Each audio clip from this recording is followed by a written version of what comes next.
इस वक्त आप आराम से बैठकर इस वीडियो को देख रहे हैं, मगर मैं आपको कहूं, आज जिस जगह पर आप अभी बैठे हो वो जमीन आज से करोड़ों साल पहले 8,500 डिग्री के तापमान से उबल रही थी, या जिस जगह पर आप बैठे हैं वो जगह लाखों सालों तक बर्फ से ढकी हुई थी। ये दोनों बातें सच हैं। इस 15 मिनट की वीडियो के अंदर आप पृथ्वी के 450 करोड़ साल के सफर को देखने वाले हैं। जिस जगह आज हमारा सौरमंडल है, वहाँ विभिन्न प्रकार की गैस और धूल के बादल हुआ करते थे। वैज्ञानिकों के मुताबिक इन धूल के बादलों से दूर एक तारा हुआ करता था। वक्त के साथ साथ उस तारे की ऊर्जा कम होने लगी, जिसके कारण उसके अंदर एक विशाल विस्फोट हुआ। विस्फोट की वजह से अंतरिक्ष की ये धूल एक दूसरे से दबने लगी। इस दौरान बादलों में स्थित धूल के कण दबाव और गर्मी के कारण बड़े उल्कापिंड और पत्थरों में परिवर्तित हो चुके थे, और इसी दबाव की वजह से इन बादलों में स्थित रेडियो एक्टिव पदार्थ ने ग्रेविटी का निर्माण किया। इस ग्रेविटी के कारण बीच में हाइड्रोजन और हीलियम इकट्ठा होने लगे। बीच के इस भयंकर दबाव के कारण एक विशाल विस्फोट हुआ, और इसी विस्फोट के कारण हमारे सूरज का जन्म हुआ। अंतरिक्ष में फैले एस्टेरॉयड यानी क्षुद्र ग्रहों में भारी वजन की वजह से सूरज के करीब आकर सूरज की परिक्रमा करने लगे। धीरे धीरे इन्हीं एस्टेरॉयड में भारी टकराव हुआ, जिसके फलस्वरूप मरकरी, विनस, अर्थ और मार्स जैसे ग्रहों का निर्माण हुआ। वैज्ञानिकों के मुताबिक उस वक्त पृथ्वी और मार्स यानी मंगल ग्रह के बीच थिया नामक ग्रह सूरज की परिक्रमा किया करता था। पृथ्वी पर ग्रेविटी होने की वजह से सूरज की परिक्रमा करने वाले एस्टेरॉयड अब पृथ्वी की परिक्रमा करने लगे, और धीरे धीरे करोड़ों सालों तक ये पृथ्वी पर गिरते रहे। और ऐसी घटना हमारे पड़ोसी ग्रह थिया पर भी हो रही थी, जिसके कारण थिया पृथ्वी के और करीब आने लगा और आकर पृथ्वी से टकराया। इस भयंकर टकराव की वजह से पृथ्वी के हिस्से कणों के रूप में अंतरिक्ष में फैल गए और एक रिंग्स की तरह पृथ्वी की परिक्रमा करने लगे। इन्हीं परिक्रमा करते हुए कणों में टकराव होने लगा, जिसके कारण हमारे चांद का निर्माण हुआ। उस वक्त पृथ्वी पर सिर्फ एक ही समुद्र हुआ करता था, और वो था 1900 डिग्री सेल्सियस की तापमान पर उबलते हुए लावे का। उबल रही थी वो सारी चीजें जिसे आज आप अलग अलग नाम से जानते हैं। वक्त के साथ साथ पृथ्वी धीरे धीरे ठंडी हो रही थी, जिसके कारण पृथ्वी के भारी तत्व जैसे धातु और रेडियो एक्टिव पदार्थ पृथ्वी के केंद्र में जाकर इकट्ठा हो गए, और हल्के पदार्थ पृथ्वी की सतह पर आ गए। लाखों सालों तक पृथ्वी पर उल्कापिंडों की बरसात हुई, और इन गिरते हुए उल्कापिंडों में जमा था नमक, मिनरल्स और पानी। करोड़ों सालों तक इन उल्कापिंडों की बरसात होती रही, और धीरे धीरे पृथ्वी की ऊपरी सतह पानी से ढकने लगी। वैज्ञानिकों के मुताबिक यही वो वक्त था जब दूर गहरे पानी के अंदर निकलते ज्वालामुखियों से पहली बार सूक्ष्म जीवों का निर्माण हुआ। लाखों सालों बाद एक वक्त ऐसा आया जब पृथ्वी की पूरी सतह पानी से ढक चुकी थी। हमारी पृथ्वी के सबसे अंदर का कोर रेडियो एक्टिव पदार्थ से बने होने की वजह से हरदम गर्म होता रहता है, लेकिन जब भी पृथ्वी की ऊपरी जमीन ठंडी हो जाती है, तब पृथ्वी के अंदर की गर्मी बाहर नहीं निकल पाती, जिसके कारण ज्वालामुखियों का निर्माण होता है। और उस वक्त कुछ ऐसा ही हुआ। पानी से ढकी हुई पृथ्वी पर हजारों की तादाद में ज्वालामुखी निकलने लगे, और आने वाले लाखों सालों तक इन ज्वालामुखियों का निकलना जारी रहा, जिससे पानी के ऊपर जमीन का निर्माण हो रहा था। इस वक्त भी पृथ्वी पर वातावरण ना होने की वजह से अंतरिक्ष से उल्कापिंडों की बरसात हो रही थी। आज से लगभग 300 करोड़ साल पहले पृथ्वी पर ऐसा वक्त आया जब पृथ्वी का वातावरण लगभग स्थिर होने लगा था। ज्वालामुखी निकलने धीरे हो गए थे, और पृथ्वी का एक दिन 12 घंटे का हुआ करता था। साल बीतते गए, और धीरे धीरे ये सूक्ष्म जीव विकसित होते गए और समूह में रहने लगे। आज से लगभग 250 करोड़ साल पहले पहली बार पृथ्वी पर ऐसे जीवों का निर्माण हुआ जो जीने के लिए ये पानी के अंदर के मिनरल्स यानी खनिज पदार्थ और धूप का इस्तेमाल करते थे, और मल त्याग के रूप में ऑक्सीजन बाहर निकालते थे। इस वक्त तक पृथ्वी पर ज्यादातर ज्वालामुखी निकलने बंद हो चुके थे, और इन माइक्रोबैक्टीरियाज की वजह से वातावरण में ऑक्सीजन की मात्रा बढ़ रही थी।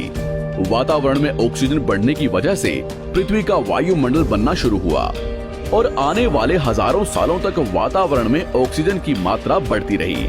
जिसकी वजह से पृथ्वी के ज्यादातर हिस्सों में ये सूक्ष्म जीव फैल गए। हजारों सालों बाद एक वक्त ऐसा आया जब पृथ्वी में ज्यादा ऑक्सीजन बढ़ने के कारण ये सूक्ष्म जीव मरने शुरू हो गए। उस वक्त तक पृथ्वी का वातावरण ठंडा होने के साथ साथ ऑक्सीजन से भी भर चुका था, जिसके कारण जमीन और वातावरण में स्थित आयरन यानी लोहे के मिनरल्स पानी में स्थित ऑक्सीजन से रिएक्ट होने लगे। और एक वक्त ऐसा आया जब पृथ्वी की जमीन आज के मार्स के जैसे लाल हो चुकी थी। वक्त बीतने के साथ साथ धरती की टेक्टोनिक प्लेट्स में दरार होने लगी, जिसके कारण पृथ्वी के अंदर का लावा जमीन की तरह कई लाखों सालों तक खुला उबलता रहा। और यही वो कारण था जिसके कारण पृथ्वी के वातावरण में कार्बन डाइऑक्साइड की मात्रा बहुत बढ़ गई और पृथ्वी पर एसिड की वर्षा शुरू हो गई। एसिड रेन की वजह से पृथ्वी का तापमान घटने लगा और तापमान इतना घटा कि पृथ्वी के ऊपर स्थित पानी बर्फ में परिवर्तित होने लगा। पृथ्वी पर पहली बार भयंकर आइस एज आया। इस वक्त पूरी पृथ्वी सफेद बर्फ से ढक चुकी थी। आमतौर पर जब धरती पर सूरज की किरणें गिरती हैं, तब जमीन उन किरणों को सोख लेती है, मगर क्योंकि पूरी पृथ्वी बर्फ से ढक चुकी थी और क्योंकि बर्फ सफेद और चमकीली होती है, जिसके कारण सूरज की किरणें धरती पर गिरने के बाद वापस चली जाती थी। इसी कारण से पृथ्वी कई लाखों सालों तक बर्फ से ढकी रही, मगर फिर से पृथ्वी के अंदर स्थित गर्मी ज्वालामुखी के रूप में निकलना शुरू हो गई और इन ज्वालामुखियों से निकलने वाली गर्मी ने बर्फ को पिघलाना शुरू कर दिया। इसी बीच पृथ्वी की गहराई में बचे कुछ सूक्ष्म जीव धीरे धीरे बदल रहे थे और अब वो ऑक्सीजन को अपने शरीर को बड़ा और जटिल बनाने के लिए इस्तेमाल करने लगे थे। इस बीच पानी में अलग से भी छोटे समुद्री पौधे निकलने शुरू हो चुके थे। बाहर जैसे जैसे ज्वालामुखी निकल रहे थे, वैसे वैसे वातावरण कार्बन डाइऑक्साइड की वजह से गर्म हो रहा था। वक्त के साथ साथ बर्फ तो पिघलने लगी, मगर धरती पर फिर से एसिड की वर्षा शुरू हो गई, जिसके कारण फिर पृथ्वी ठंडी होने लगी और फिर पृथ्वी की ज्यादातर सतह बर्फ से ढक गई। ऐसा बार बार कई हजारों सालों तक होता रहा और इसी कारण से अब समुद्री जीव धीरे धीरे वातावरण के हिसाब से विकसित हो रहे थे।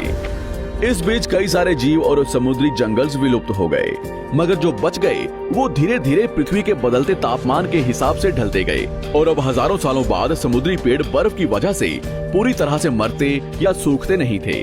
अब सूक्ष्म जीव समुद्री जीव बन चुके थे। जब फिर से ज्वालामुखियों ने पृथ्वी की बर्फ को पिघलाना शुरू किया, तब ये समुद्री पेड़ जल्दी विकसित होकर फैल गए।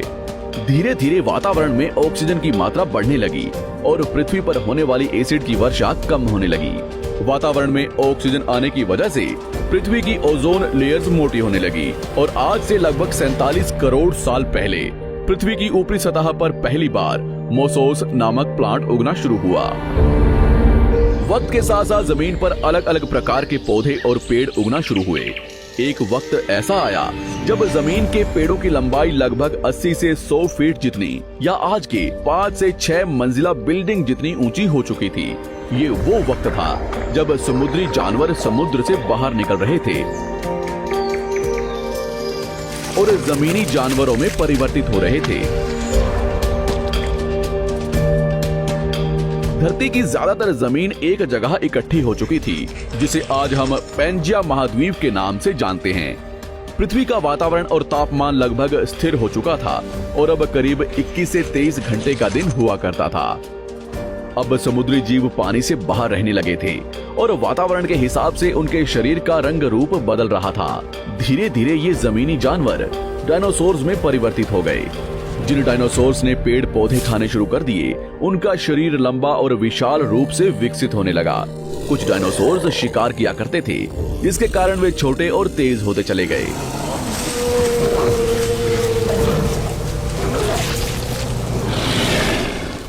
पृथ्वी की ऊपरी जमीन एक जगह इकट्ठी होने के कारण ज्यादातर जमीन रेगिस्तान और बंजर हो चुकी थी। ज्यादातर जंगल समुद्र के करीब हुआ करते थे, जिसमें डायनासोर्स रहा करते थे। आज से लगभग 20 करोड़ साल पहले पैंजिया महाद्वीप टूटना शुरू हो गया। पैंजिया के विभाजित होने की वजह से पृथ्वी की ज्यादातर ऊपरी जमीन पानी के संपर्क में आने लगी, जिसके फलस्वरूप पृथ्वी पर हरियाली बढ़ती गई, जिस वजह से डायनासोर्स और ज्यादा विभिन्न और विशाल होते चले गए। डायनासोर्स ने आने वाले लगभग 20 से 30 करोड़ सालों तक पृथ्वी पर राज किया। उस वक्त डायनासोर्स समुद्र से लेकर जमीन और आसमान तक पूरी पृथ्वी पर राज किया करते थे। इस दौरान अफ्रीका से टूटा भारत सीधे आकर आज के तिब्बत से टकराया और इस टकराव की वजह से हिमालय का निर्माण हुआ। आज से लगभग 6.5 करोड़ साल पहले पृथ्वी की तरफ आज के माउंट एवरेस्ट से भी बड़ा लगभग 4.5 लाख करोड़ किलो जितना वजनिया उल्कापिंड लगभग 80,000 किलोमीटर प्रति घंटे की स्पीड से पृथ्वी की तरफ आ रहा था। पृथ्वी की सतह को छूते ही उसमें भयंकर आग लगी और वो जलते हुए सीधा पृथ्वी से टकराया। इस टकराव से निकलने वाली ऊर्जा आज के 10 करोड़ परमाणु बम एक साथ फटने के बराबर थी। जहां ये उल्कापिंड गिरा वहां के जानवर और पेड़ तुरंत भाप बनकर जल गए। गिरते ही पृथ्वी पर पूरी तरह धूल फैलने लगी। समुद्र में भयंकर बाढ़ आने लगी। भूकंप और आग ने पृथ्वी को जलाना शुरू कर दिया। कुछ ही घंटों में पूरी पृथ्वी के वातावरण में हानिकारक गैस और धूल की वजह से पृथ्वी नर्क हो चुकी थी। डायनासोर्स घुटन, आग और भूखमरी से पूरी तरह विलुप्त हो गए। इस वक्त हमारे पूर्वज जमीन के अंदर रहा करते थे, जिसके कारण वो इस विशाल प्रलय से बच गए। पृथ्वी का वातावरण पूरी तरह से काला और अंधेरा हो चुका था, जिससे धूप भी जमीन तक नहीं पहुंच पा रही थी। पृथ्वी के पेड़ और ज्यादातर जानवर विलुप्त हो गए।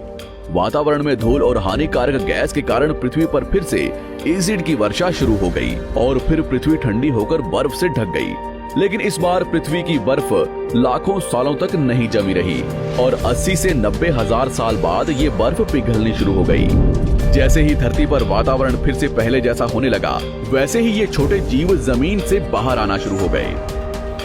उस वक्त पृथ्वी की बर्फ पिघलनी शुरू ही हुई थी, जिसके कारण अफ्रीका में घने ठंडे जंगल हुआ करते थे और इसी बीच ये जमीनी जीव बंदरों में परिवर्तित हुए।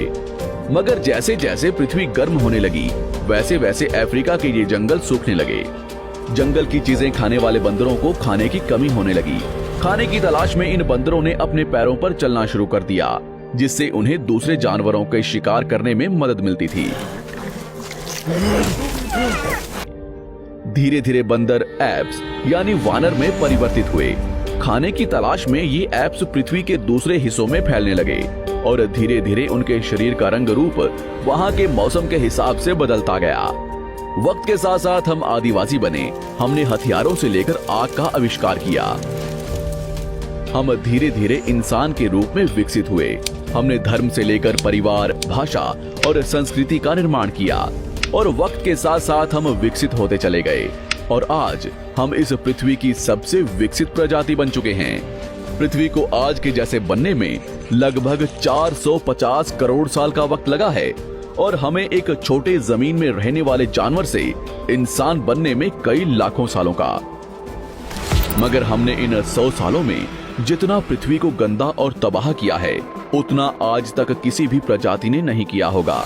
हम फिर से धरती को गर्म कर रहे हैं और कार्बन डाइऑक्साइड की मात्रा बढ़ा रहे हैं। वैज्ञानिकों का मानना है कि पृथ्वी पर फिर से विशाल परिवर्तन होने वाला है। भविष्य में पृथ्वी कैसी होगी, जानेंगे हमारी अगली वीडियो में।